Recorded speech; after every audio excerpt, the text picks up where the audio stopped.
Assalamualaikum warahmatullahi wabarakatuh. Selamat datang kembali di channel YouTube SMA Negeri 12 Pekanbaru. Pada konten kali ini kita akan membahas tentang bimbingan dan konseling atau BK SMA Negeri 12 Pekanbaru.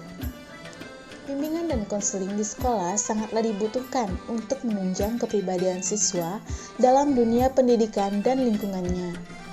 Dengan adanya bimbingan, siswa diharapkan dapat menjadi seorang pribadi yang lebih baik. Karena itu, peran guru BK sangatlah dibutuhkan untuk menunjang peserta didik dalam menghadapi masalah yang sedang dihadapinya.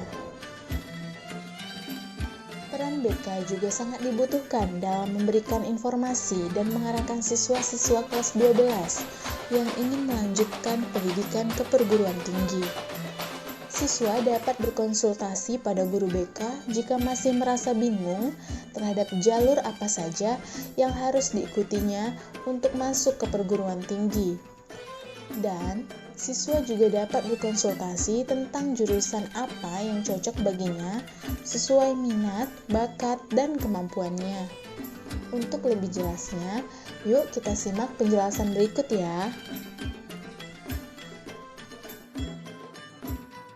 Baik, hari ini kita akan melakukan wawancara dengan Pak Faizal SPD selaku Guru BK SMA Negeri 12 Pekanbaru. Siap ya Pak?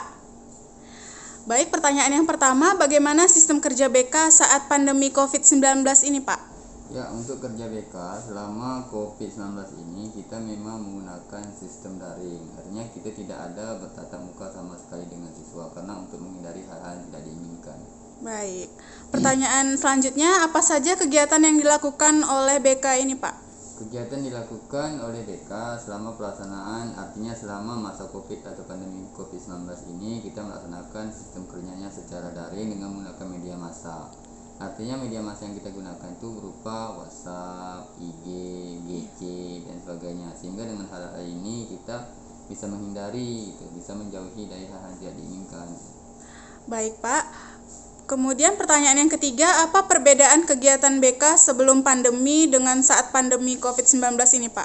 Perbedaannya sangat jelas sekali. Kalau memang sebelum pandemi, kita apapun yang layanan yang kita berikan kepada siswa itu harus berupa tatap muka. Harus kita mengambil siswa, bertatap muka dengan orang tua. Tetapi dengan masa pandemi ini, kita tidak bisa melaksanakan itu. Tentu kita menggunakan sistem daring, artinya sistem jarak jauh.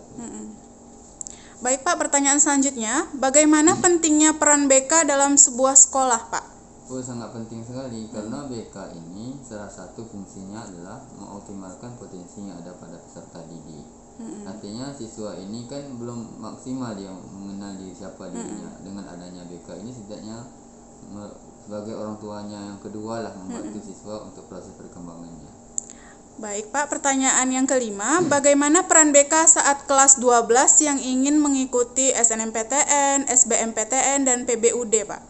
Peran BK ketika anak kelas 12 artinya kita mendampingi anak untuk menentukan pilihan jurusan dan bakat dan minatnya. Karena apa? Kita ada namanya tes, nanti bekerja sama dengan pakar psikologi, sehingga setelah anak mendapatkan bakat dan minatnya, kita sifatnya mengarahkan artinya jurusan apa yang cocok untuk dia untuk perguruan tinggi yang akan mereka lanjutkan.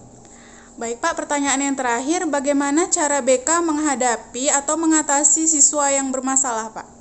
Kalau menghadapi siswa bermasalah, tentu juga menggunakan teknik BK, artinya di dalam layanan konseling itu ada namanya layanan konseling individual, ada layanan bimbingan kelompok, tergantung masalahnya apa. Kalau memang masalahnya sifatnya umum, kita menggunakan konseling kelompok, artinya menyelesaikan masalah dengan memanfaatkan dinamika kelompok. Tapi kalau seandainya permasalahan itu sifatnya pribadi, kita akan melaksanakan konseling individual, akan kita panggil, akan kita tanya apa permasalahannya. Disitulah nanti letaknya BK ini sebagai partner dari siswa, artinya tempat mereka mengadu apapun permasalahan, sehingga permasalahan mereka sampaikan kepada BK, mereka bisa menemukan solusi atau jalan keluarnya untuk ke depan yang lebih baik.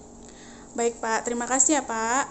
Oke, sama-sama. Nah, jadi kesimpulannya, layanan bimbingan dan konseling diharapkan dapat membantu peserta didik dalam memahami diri, menerima diri dengan segala kekuatan dan kelemahannya, mengenalkan lingkungan dan mengambil keputusan, serta memberi arahan terhadap perkembangan peserta didik. tidak hanya untuk peserta didik yang mengalami masalah saja, tetapi berlaku untuk seluruh peserta didik. Layanan bimbingan dan konseling merupakan salah satu segi pendidikan yang mempunyai peranan penting dalam mencapai tujuan pendidikan.